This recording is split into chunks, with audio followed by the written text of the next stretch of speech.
بالکل آخری بات عرض کر کے میں اپنی گفتگو کو سمیٹ رہا ہوں، شاید کسی کے دل میں میری یہ بات اتر جائے، کسی کے لیے یہ ہدایت کا سبب بن جائے، کسی کے بدلنے کا یہ ذریعہ بن جائے۔ مشہور صحابی ہیں حضرت عثمان بن مظعون رضی اللہ تعالیٰ۔ عثمان بن عفان وہ الگ ہیں، اور ایک صحابی ہیں حضرت عثمان بن مظعون رضی اللہ تعالیٰ، جو ہجرت کر کے مدینہ گئے اور مدینے میں جنت البقیع میں دفن ہونے والے پہلے صحابی، جنت البقیع میں دفن ہونے والے پہلے صحابی۔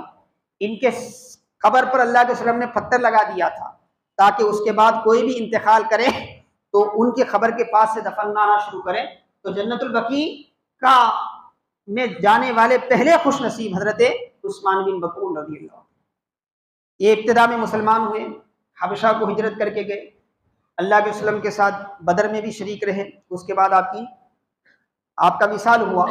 تو حضرت عثمان بن مظعون رضی اللہ تعالیٰ عنہ کا ایک واقعہ آپ دیکھیں، حافظ ابن کثیر وغیرہ نے ذکر کیا البدایہ والنہایہ میں کہ کیسا ایمانی جذبہ تھا، کیسی کیفیتیں تھیں۔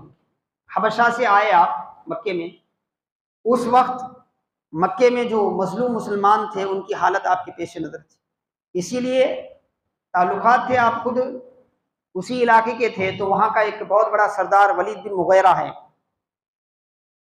تو آپ نے کہا کہ بھائی میں تیری پناہ میں آتا ہوں، تو اپنی پناہ کا اعلان کر۔ اور اہل مکہ کا طریقہ یہ تھا کہ جانی دشمن بھی ہو، اگر ان کے کسی سردار کے حفاظت میں آ جاتا تو اسے کوئی ٹیڑھی نظر سے نہیں دیکھتا۔ تو ولید بن مغیرہ وہ خود بھی مخالف اسلام تھا، جس کے پیارے آقا کی گستاخی کی اس نے، تو 10 عیب اللہ تعالیٰ نے قرآن میں اس کے بیان کیے۔ خیر یہ ایک الگ واقعہ ہے۔ تو ولید بن مغیرہ نے اعلان کیا۔ اس کے بعد حضرت عثمان بن مظعون اطمینان سے مکے میں آتے، خانہ کعبہ کا طواف کرتے، اپنے کاموں میں مصروف رہتے، مگر کوئی بھی ٹیڑھی نگاہ سے نہیں دیکھتا، کیونکہ اب وہ ان کے سردار کی پناہ میں ہیں۔ لیکن حضرت عثمان بن مظعون بے چین تھے، کوئی ان کو چھیڑ نہیں رہا تھا، کوئی ان کو روک نہیں رہا تھا، لیکن یہ بے چینی میں مبتلا تھے، بار بار ان کا ضمیر انہیں جھنجھوڑ رہا تھا۔ ایک دن آئے ولید بن مغیرہ سے کہنے لگے کہ چلو مسجد خانہ کعبہ چلو، اعلان کر دو کہ میں عثمان بن مظعون کو اپنی پناہ سے آزاد کرتا ہوں۔ بولے کیا ہوا؟ کوئی کچھ بولا؟ کوئی بری نظر سے دیکھا؟ بولے کچھ نہیں، مجھے یہ برداشت نہیں ہو رہا ہے کہ میں تو اطمینان سے رہوں، میرے کلمہ پڑھنے والے دیگر مسلمان بھائی دن رات تکلیف میں رہے، اسی لیے میں بھی انہی کی طرح رہنا چاہتا ہوں، یہ مجھے امن پسند نہیں ہے۔ میں ایک مشرک کی پناہ میں رہ کر رہوں، یہ مجھے پسند نہیں ہے۔ اس نے کہا سوچو آپ، ورنہ بڑا معاملہ ہو جائے گا۔ بولے کچھ بھی نہیں۔ تو اب اس نے جا کے اعلان کر دیا کہ بھائی میں نے عثمان بن مظعون کی جو پناہ لی تھی اس کو آزادی دے دی ہے، اب وہ میری پناہ میں نہیں ہے۔ کچھ دن گزرے، ایک مجلس میں ایسے ہی توحید اور ایمان کا بیان اٹھا، تو ایک کافر نے اٹھ کر کیا ہے آپ کو اتنی زور سے مارا کہ آپ کے ایک آنکھ سے آنکھ کا ڈلہ باہر نکل گیا، اتنی سختی سے آپ کو مارا گیا۔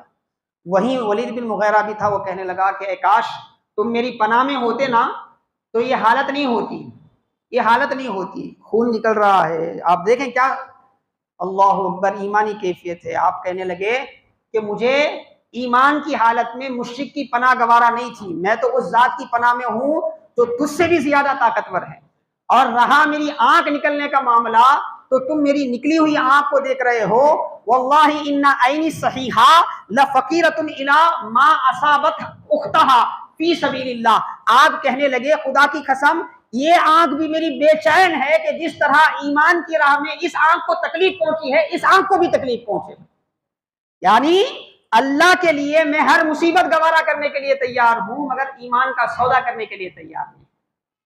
یہ ایمانی کیفیت جب پیدا ہوتی ہے تو اللہ فرماتا ہے اولئک علی ھدی من ربہم اولئک ھم المفلحون، یہی ہدایت پر ہیں اور یہی ہر میدان میں کامیاب ہونے والے ہیں۔ اور دنیا نے دیکھا کہ جنہوں نے ایمان کے تقاضے پورا کیے ان کے لیے سمندر میں بھی راستہ پیدا ہوا، ان کے لیے آسمان سے فرشتے زمین پر اتر آئے، جو چیزیں ناممکن تھی اوروں کے لیے، اوروں کی عقلوں میں ناممکن تھی، مگر ان کے ایمان نے اس کو ممکن کر کے دکھایا۔